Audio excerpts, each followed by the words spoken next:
Shalom semua bro and sis, semua kekasih Tuhan, apa kabar? Luar biasa, kita bersyukur untuk kabar kita yang luar biasa karena Tuhan kita luar biasa. Ada yang pernah kenal saya? Nggak terkenal. Ya nggak apa-apa. Mari kita langsung saja melihat kepada kebenaran sabda firman Tuhan. Saudara siap diberkati Tuhan? Siap menerima sesuatu yang supranatural? Siap menerima sesuatu yang luar dari kebiasaan? Sebab jika Tuhan memberikan, pasti Dia akan memberikan hal yang besar dalam hidup kita. Amin. Mari kita langsung saja melihat firman Tuhan terambil dari Yohanes pasal 15. Kita mulai dari ayat 5. Demikianlah kebenaran sabda firman Tuhan. Akulah pokok anggur, dan kamulah ranting-rantingnya. Barang siapa tinggal di dalam aku, dan aku di dalam dia, ia berbuah banyak. Sebab di luar aku, kamu tidak dapat berbuat apa-apa. Sedemikian jauh bacaan firman Tuhan yang berbahagia dalam mendengar, menyimpan, serta melakukan dalam hidupnya hari lepas hari. Yesus menyatakan dirinya bahwa Dia adalah pokok anggur. Berarti Dia adalah dasar dari setiap kita, pribadi lepas pribadi. Sebab Dia sebagai pokok dan kita sebagai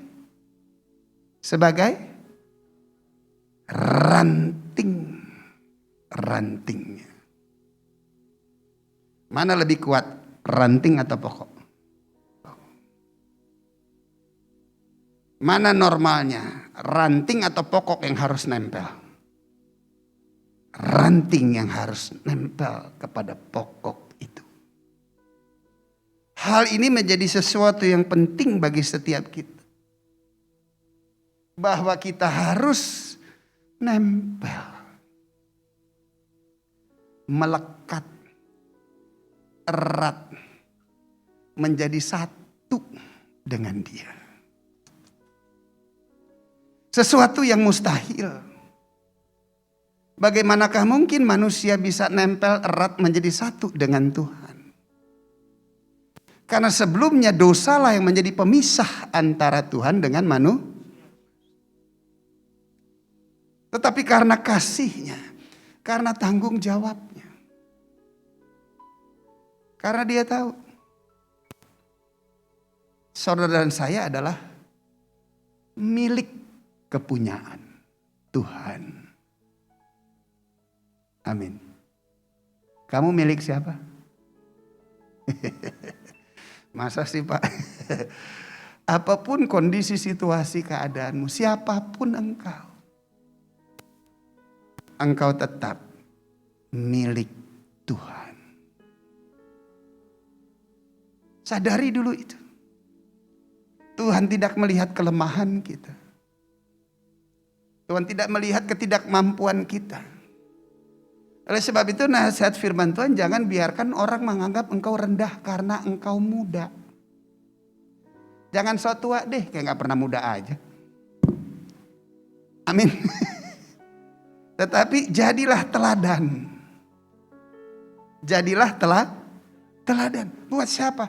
Buat orang-orang percaya yang ada di sekitar kita lebih dahulu. Nah untuk itu tiada lagi lain. Kita harus nempel erat dengan Dia. Caranya nggak ada lagi lain. Dosa yang memisahkan kita dari Dia. Dia meraih kita kembali yang menjadi miliknya dengan cara apa? Tuhan loh datang ke dalam dunia menjadi sama dengan manusia. Tuhan mulia gak? Manusia hina dina gak? Tuhan tidak pernah menciptakan manusia hina dina. Tetapi dosalah yang membuat manusia menjadi terhina dan ternista. Tuhan gak tunggu saudara baik dulu. Tuhan gak tunggu saudara bertobat dulu. Tuhan gak minta saudara melakukan dulu hal-hal yang benar. Enggak. Tapi Tuhan dulu yang datang ke kita. Amin. Dan dia mau mati bagi kita. Kematian yang merupakan ganjaran. Penghukuman atas dosa yang selama ini termanifestasi di dalam hidup kita. Yang membuat kita terpisah. Yang membuat kita gak bisa nempel sama pokok anggur. Itu semua ditimpakan ke tubuhnya di atas kayu salib. Agar kita bisa kembali menjadi ranting. Kamu pernah lihat gambar gak salib yang masih ada orangnya? Yesus pakai mahkota duri. Lihat gak dia lagi begini? Sepertinya dia bengong terpaku. Saudara tahu? Saudara tahu apa isi hati dan pikirannya? Ini semua aku kerjakan karena aku mengasihi engkau. Karena engkau adalah milikku. Berikan kemuliaan buat Tuhan. Haleluya. Pemikiran Yesus di atas kayu salib. Dia kerjakan itu untuk kita. Pribadi lepas pribadi. Oleh sebab itu jadilah dirimu sendiri sesuai dengan talenta, karunia, kemampuan yang ada padamu. Gak usah punya idol. Anda aja jadi idola. Cia-cia. Lihat sebelahnya. Sweet gitu. Gak usah punya idola yang dari dunia ini. Norak banget sih. Kenapa? Karena kita punya idola yang yaitu Yesus Tuhan yang mau mati bagi setiap kita. Amin. Dialah yang kembali mencangkokkan kita kembali. Menjadi ranting bagi pokok anggur itu. Dan di luar itu, kamu dan saya tidak dapat berbuat apa-apa. Di luar itu, saudara dan saya tidak bisa berbuat apa-apa. Nanti kita akan kembali lagi ke Yohanes 15 ayat 5. Tetapi kita lompat dulu ke Mazmur 107 dari ayat 17. Nih di luar aku. Kamu tidak bisa buat apa-apa. Ada orang-orang menjadi sakit oleh sebab kelakuan mereka yang bilang mas sebelahnya kelakuan.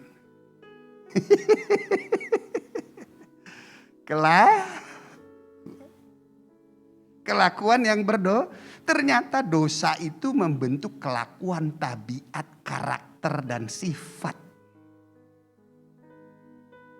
Gak ada ya anak Tuhan. Oh dia karakternya emang gitu. Gak bisa. Tapi Anda sebelum jadi anak Tuhan ya karakter itu. Mencerminkan dari dosa itu sendiri. Oleh sebab itu bilang mas sebelahnya. Jaga kelakuan. Amin. Sebab kamu tuh idola loh. Kamu gak percaya? Teman-teman kamu tuh berteman sama kamu hoki loh. Tahu hoki? Teman-teman kamu tuh berteman sama kamu beruntung. Kenapa? Karena kamu punya perkataan yang baik. Punya perkataan yang benar. Punya sikap yang rajani karena imamat yang rajani. Haleluya. Amin. Punya kelemah lembutan. Wih, haleluya. Amin. Mahal, engkau berharga, engkau mulia. Aku Tuhan Allahmu mengasihi engkau sebagai anak-anak kerajaan surga. Wow. Terlalu dingin di sini, kurang respon. Nggak ada yang tepuk tangan.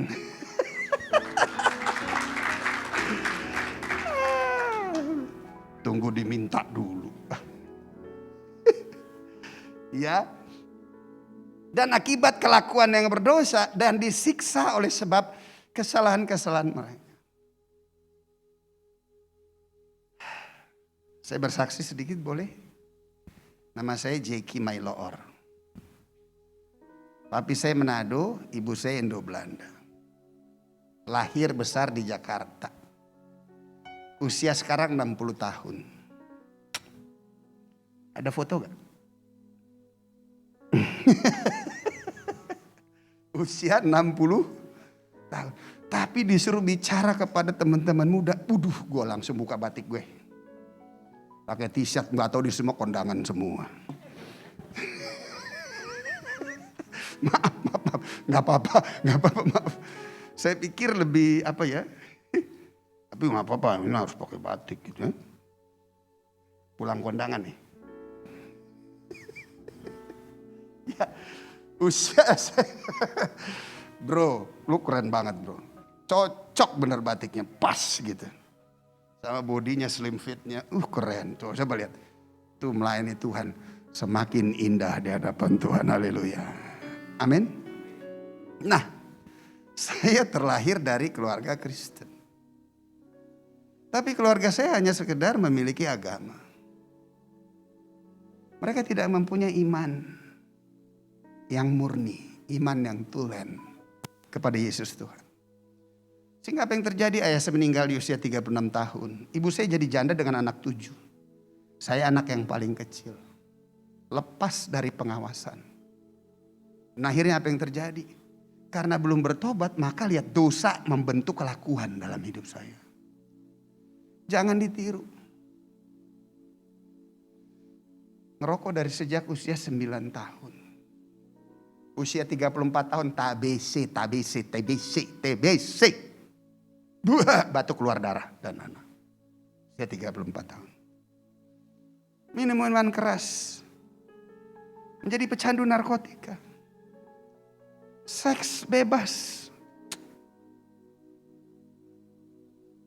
Itu semua gak ada lagi lain. Janganlah kamu sesat, pergaulan yang buruk merusakkan kebiasaan yang baik.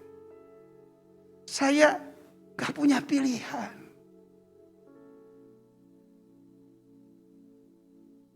Saya hanya ada di pergaulan yang buruk. Usia saya 17 tahun bukan duduk di gereja. Usia saya 17 tahun tertembak peluru petugas di kaki dan di kepala. Dimasukin ke dalam penjara karena kelakuan yang berdosa. Di dalam penjara hukum gak sanggup mampu merubah hidup saya. Kapok iya, jerah iya, tobat enggak. Di tempat itu saya kena lagi dengan narkotika. Menyuntikkan heroin ke dalam pembuluh darah. Ada usaha untuk bunuh diri, saudara. Yang saya nggak ngerti pada waktu itu. Ternyata pengguna narkotika rohnya adalah roh bunuh diri. Dia mau ambil kita dari sejak masa muda. Tetapi lihat. Mati hidup manusia di tangan Tuhan. Menjadi pecandu narkotika. Jadi perilaku yang bertindak laku kriminalitas, saudara. Saya aja. Kok bisa ya Tuhan? Tuhan mau pakai saya. Kok Tuhan selamatin saya? Dari orang yang seperti itu. Keluar masuk kantor polisi dan penjara. Narkotika gak pernah mungkin bisa lepas. Ingin lepas gak bisa. Disiksa. Oleh sebab kesalahan-kesalahan mereka. Jangan berpikir Anda lihat orang dugem. Orang pakai narkoba. Orang hidupnya dengan seks bebas. Minum-minum mabuk. Duitnya berkelimpahan gak tahu datangnya dari mana. Anda berpikir mereka senang. Enggak saudara. Sesungguhnya hidup mereka sedang tersiksa. Amin. Selanjutnya ayat 18. Mereka muak terhadap segala makanan dan dengar baik. Mereka sudah sampai pada pintu gerbang maut. Dahulu saya lebih cari heroin, morfin untuk mengutamakan. Jika belum mengkonsumsi nggak bisa makan. Sesuatu yang bermanfaat, sesuatu yang benar, sesuatu yang baik tidak akan pernah mungkin terkonsum deh di dalam hidup saya. Dan akhirnya di usia 34 tahun gak tahan. Upaya dan usaha dikerjakan untuk mengatasi setiap permasalahan saya. Bagaimanakah mungkin daging bisa menang dengan setan? Sebab daging merupakan rumah setan, saudara. Gak bisa. Upaya dan usaha dikerjakan. Keluar masuk kantor polisi, datang ke dokter. Begitu datang ke dokter, dia tanya sakit apa?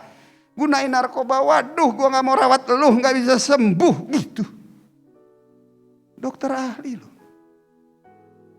Saya paksa dia untuk rawat saya. Akhirnya dia rawat saya. Di dalam perawatan semua upaya usaha medis, obat-obatan diberikan ke saya.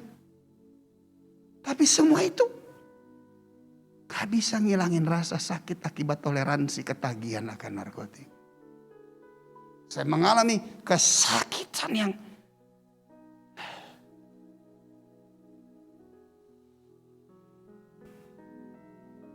begitu sangat amat luar biasa sakitnya.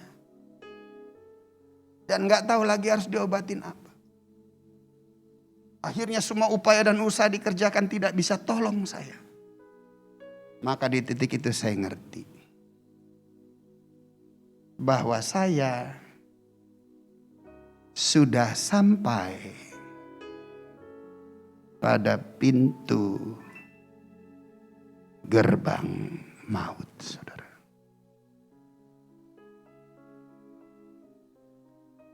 Udah setengah injakan kaki.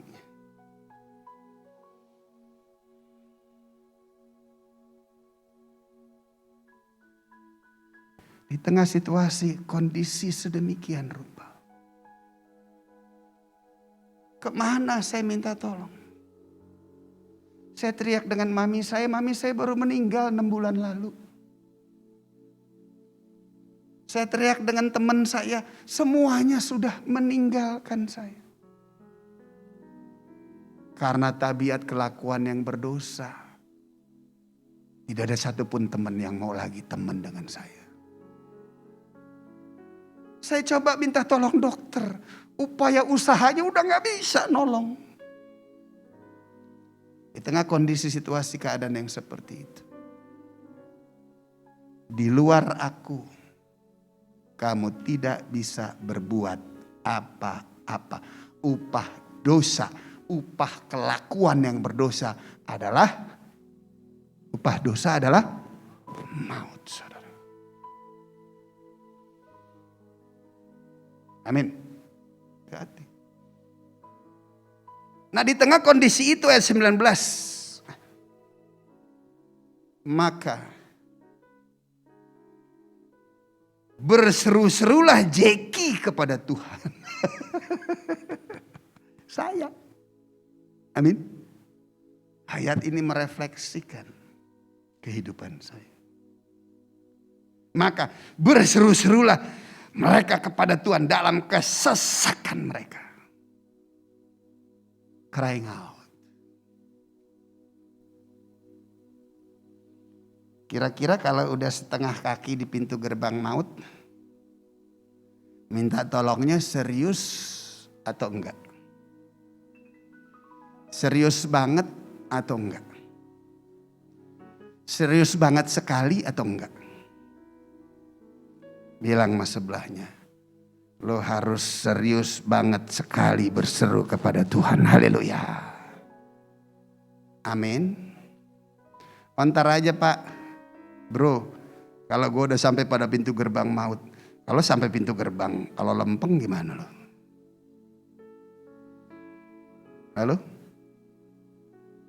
Tuhan memakai saya untuk berbicara yang sampai di situ. Tujuannya apa? Supaya saudara tercegah. Tidak sampai di tempat itu. Paham? Rohani dikit, amin? Amin. Crying out. Berseru. Dengan hati yang remuk. Dengan hati yang hancur.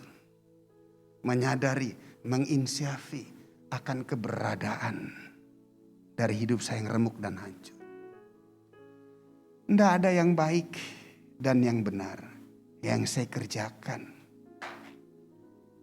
sebelum saya sampai ada di tempat ini. Memang jam segini nih, aduh, mata berat banget, haleluya. Amin. Dan jangan ditengking ya, roh ngantuk ditengking, jangan. Ntar dia gak ngantuk-ngantuk gak bisa tidur. Biar aja dengan amin-aminnya mantap, haleluya, amin. Mungkin fisik lemah tapi rohnya tetap dengar. Kaget dengar di haleluya, amin. Crying out, berseru dengan hati yang remuk, dengan hati yang hancur. Ya, berseru kepada Tuhan yang mana. Ini penting menjadi fondasi dasar buat kita. Sebab menjelang hari-hari terakhir akan tiba. Saatnya orang akan berseru, Tuhan, Tuhan. Mereka bernubuat demi namaku. Melakukan mujizat dan mengusir setan.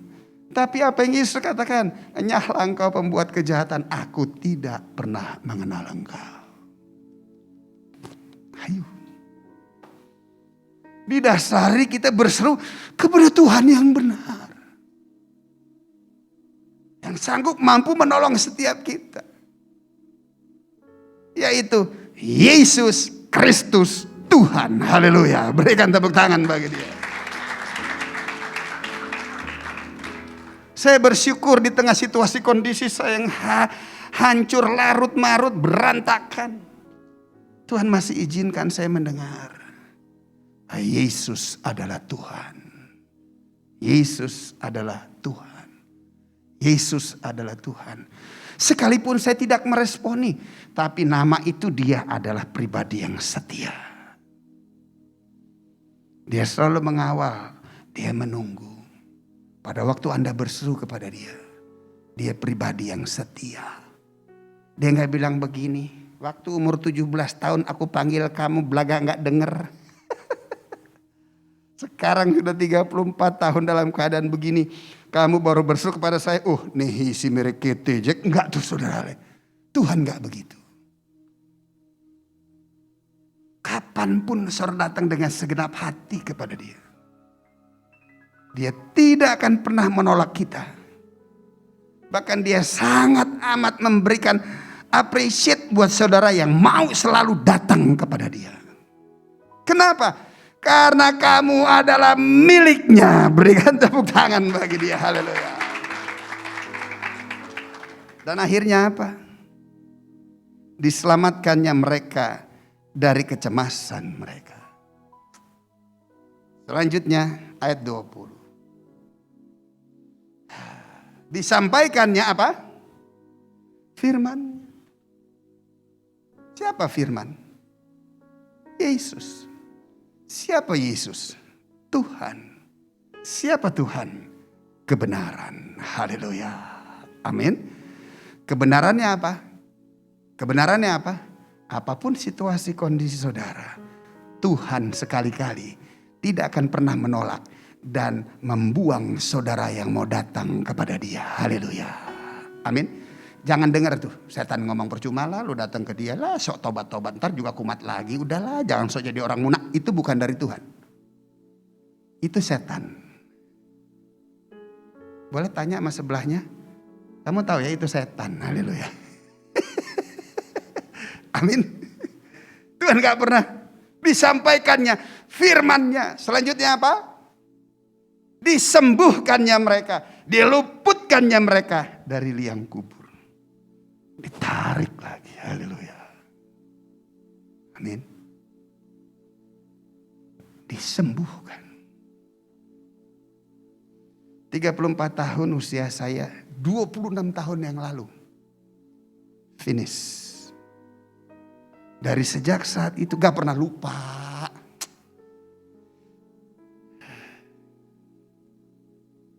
Saya pernah punya cinta pertama.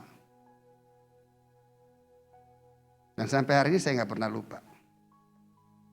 Dengan siapa saya mengalami cinta pertama? Cuy. Tapi heran tuh yang jadi bini bukan dia. Cinta pertamanya sama siapa? Nikahnya sama siapa? Cuman saya gak pernah lupa. Dengan siapa mengalami cinta pertama? Itu dengan manusia. Nah, pengalaman perjumpaan secara pribadi dengan Tuhan itu tidak akan pernah terlupakan bahkan sampai hari ini. I see the Lord. Aku menerima lawatan dan kunjungan. Orang yang ketemu Tuhan itu berubah gak? Kamu punya pacar aja berubah gak? Berubah tuh. Waktu belum punya pacar cuek bebek gayanya. Begitu udah punya pacar mulai deh. Ini memperhatikan penampilan lah. Pakai parfum dikit-dikit cium kelek-kelek. Halo. Amin. Apalagi ketemu tuh Tuhan pasti mengalami perubahan. Saya nggak pernah lupa. Pada tanggal 1 Agustus tahun 1995. Jam 1 pagi. Di rumah sakit ketergantungan obat di tengah kesendirian saya. Di mana saya tidak lagi mengharapkan dan bisa menerima pertolongan dari manusia. Di titik itu saya berseru. Dan Tuhan mendengar. Menjawab kerinduan hatinya. Saudara pikir. Waktu saudara datang kepada Tuhan tuh.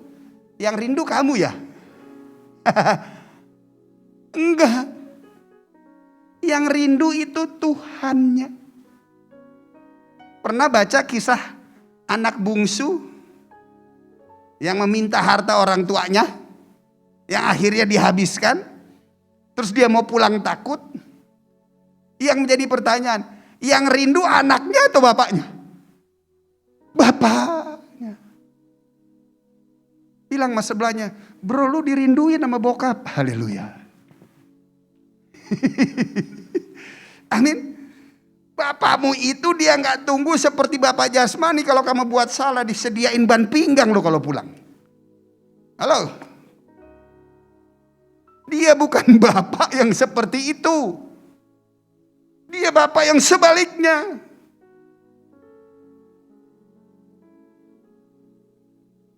Anak saya punya anak laki 2.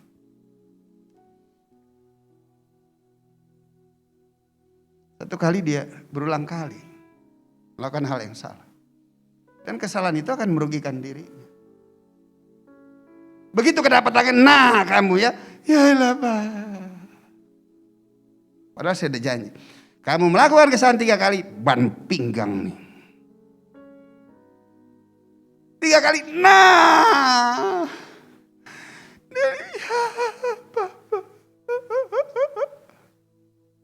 Mamanya, tolong. Mamanya baru Batak lagi. Ajar Pak, gitu katanya. Waduh, langsung tetap aja stabil di situ. Hajar Pak katanya.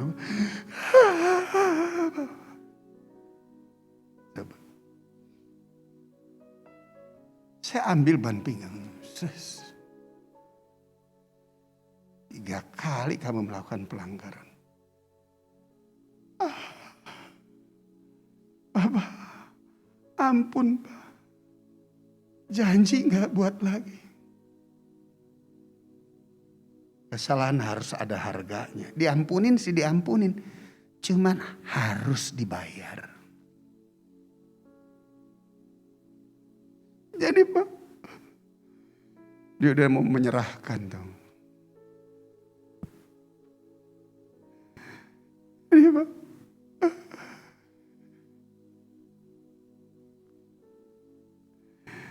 dia teriak mamahnya. Mamanya bilang, kapok kau. Gitu. Wah, nangis.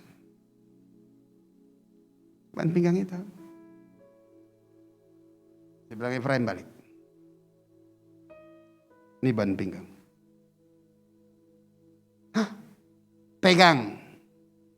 Ini ban pinggang. Kau buat salah. Kamu milikku. Kalau aku pukul kamu karena kesalahanmu, maka sesungguhnya aku sedang pukul diriku sendiri. Sekarang untuk kesalahan itu ada harga. Pegang ban pinggang itu.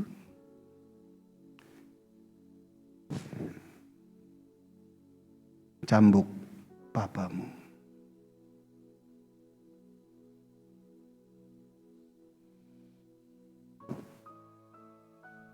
Berlutut dia langsung. Pak janji Pak, aku gak mau lagi melukai Papa. Amin. Amin. Itu Bapakmu di surga. Kecuali kamu hilang ingatan, gak waras. Tadi berikan, oh haleluya, kapan lagi gue cambuk bapak gue, darah Yesus. Bertobat lu. Amin. Masih waras kan? Waras gak? Waras saudara. Itu Tuhan kita. Itu tuh kasihnya. Yang terus tertanam di hati saya. Seperti itu. Awas nih nanti kalau didik anak kayak gitu, awas. Dikit-dikit cambuk, dikit-dikit cambuk. Gak boleh. Bapak kita gak gitu. Disiplin penting. Amin. Diluputkannya mereka dari liang kubur. Hidupku diubah. Dari 34 tahun sampai hari ini 26 tahun. Bukan cuma diluputkan dari kematian jasmani. Tapi diluputkan daripada kematian rohani. Tuhan tambah umur saya sampai hari ini. Dan setelah itu kembali lagi ke Yohanes 15 ayat 5.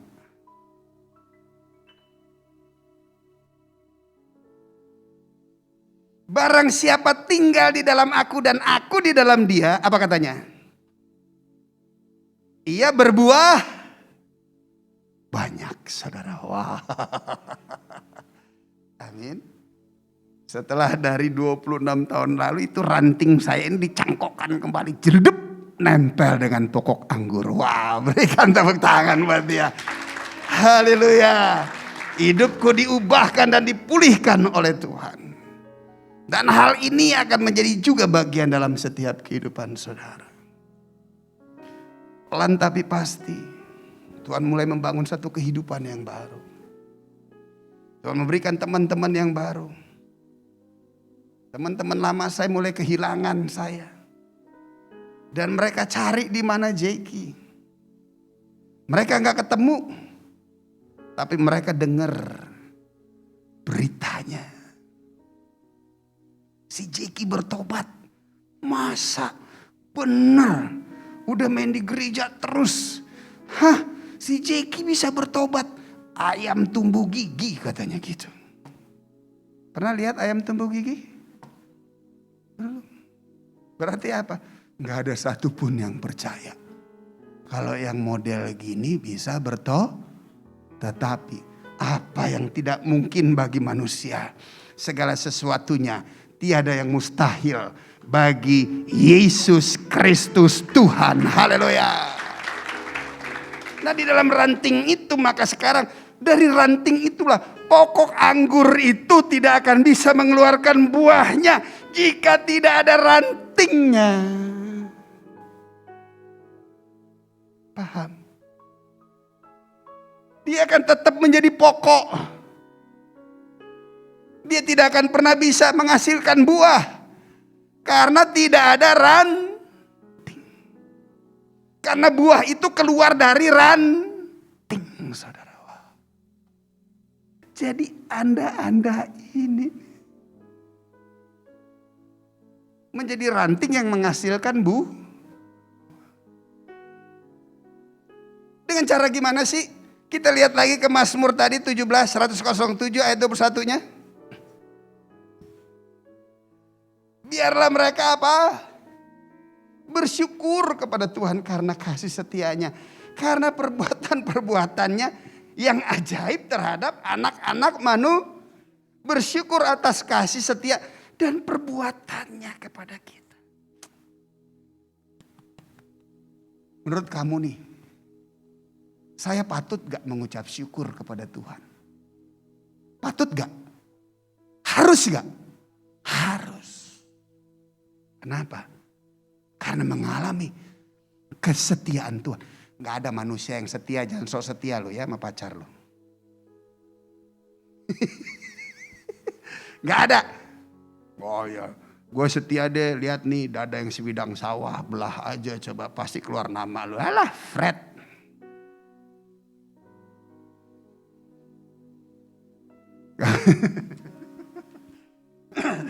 Karena kesetiaan itu milik Tuhan. Kecuali ada Roh Kudus dalam hidup saudara. Karena kesetiaan itu bukan natur kita. Kesetiaan itu manifestasi buah dari Roh Kudus itu. Kasih, damai sejahtera, sukacita, kesabaran, kemurahan, kebaikan, kesetiaan, kelemah lembutan dan penguasaan diri. Berarti kesetiaan itu bukan natur kita. Tapi natur tuh, jika dia ada pada kita maka Anda akan menjadi pribadi yang setia kepada tuh untuk membalas kesetiaan dia kepada kita. Gak akan mungkin bisa terbalas. Makanya kita terus berjalan bersama dengan dia. Amin. Terus apa? Karena perbuatan-perbuatan yang ajaib. Ajaib gak sih? Mantan preman jadi pendeta.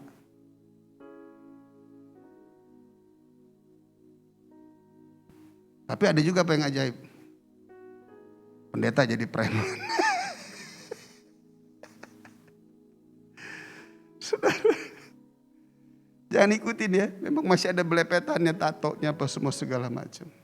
Cuman saya buat itu pada waktu saya masih hidup di dalam kebodohan. Setelah saya nggak bodoh, saya nggak nambahin lagi tato itu. Jadi yang tato-tato berarti dia bodoh, saudara. Bilang sama sebelahnya, jangan sok model lah bro, bodoh. Amin. Karena saya buat pada waktu saya belum mengenal berarti saya masih hidup di dalam kebodohan. Dan saya gak bodoh lagi sekarang. Dengan cara apa? Saya gak buat lagi yang baru. Norak banget loh. Amin. Selanjutnya ayat 22. Nih. Biarlah saudara dan saya mempersembahkan apa? Dalam bentuk menceritakan pekerjaan-pekerjaannya dengan berikan tepuk tangan bagi dia. Haleluya. Aku hasil karya Tuhan yang luar biasa. Engkau lihat mau cari Tuhan gak usah susah-susah. Lihat perbuatannya di dalam hidup aku. Amin. Dan biarlah orang lain yang memuji engkau. Jangan biarkan dirimu memuji dirimu sendiri. Emas itu dia akan tetap menjadi emas dimanapun dia berada. Dan Tuhan sedang mencari pribadi-pribadi yang mau berseru dengan segenap hati kepada dia. agar dia bisa memenuhi saudara dengan kasih dan kuasa. Percaya, dalam Tuhan tuh masa depan penuh pengharapan. Ada kasih dan kesetiaan Tuhan senantiasa menyertai kita. Dan dia pasti berjaga-jaga di belakang kita. Agar kita gak balik lagi kepada hidup kita yang lama. Oleh sebab itu gak ada lagi lain. Jika Anda belum dibaptis, berikanlah dirimu dibaptis. Selebihnya lagi, biarlah Roh Kudus dicurahkan dalam hidup saudara. Dan Anda mengalami kehidupan yang baru. Teman-teman yang saya cintai dan dikasih Tuhan. Yang model gini aja Tuhan pakai. Tuhan ketemukan saya ketemukan Tuhan. 26 tahun yang lalu. Dan saya ada sebagaimana saya ada. Saya gak bisa bayangin. Jika saudara mengalami perjumpaan dengan Tuhan secara pribadi saat ini. Dan Tuhan akan memakai saudara melalui dinamika proses hidup sebagai orang benar. Dan dia akan mengangkat engkau tinggi. Menjadi alat bagi kemuliaannya. Dan terlebih lagi melalui hidupmu yang berbuah. Banyak anak-anak muda di luar sana. Kamu sedih gak sih? Lihat anak-anak yang hilang arah. Mencari kepuasan dengan hal-hal yang sebetulnya gak bisa memberikan kepuasan kepada mereka. Sekalipun mereka menemukan masa depannya, masa depan cuma terbatas. Tapi masa depan ilahi mereka gak punya. Apa artinya engkau memiliki seluruh isi dunia ini? Tapi engkau kehilangan jiwamu. Artinya kenali hati Tuhan. Bagi Tuhan halik langit dan bumi boleh hilang lenyap. Namun sekali-kali dia tidak pernah mau kehilangan saudara. Hal itu juga buat orang-orang di luar sana. Teman-teman muda yang membutuhkan pertolongan. Siapa yang bisa tolong mereka? Kamulah yang bisa menolong mereka. Dengan cara apa? Ucapan syukur. Menceritakan, menyaksikan karya dan perbuatan tangannya di dalam setiap hidup kita. Bahwa Yesus adalah Tuhan. Amin. Dan Tuhan sangat amat memerlukan saudara. Ingat baik itu. Pokok itu tidak akan pernah menghasilkan buah tanpa ranting. Dan sekarang ranting itu telah dicangkokkan kembali dengan harga darah yang mahal. Dan sekarang jika engkau menyerahkan hidupmu kepada dia, maka lihat hidupmu akan berbuah. Amin. Yuk kita datang ke Tuhan. Mari angkat tangan saudara. Terimalah berkat Tuhan. Kasih karunia yang berlimpah-limpah daripada Allah Bapa dalam Anak yang tunggal Yesus Kristus. Persekutuan yang manis dengan Roh Kudus menyertai saudara sekalian mulai hari ini. Sampai Tuhan Yesus datang menjemput kita di awan-awan dan bahkan sampai selama-lamanya. Yang percaya bersama-sama katakan, Amin.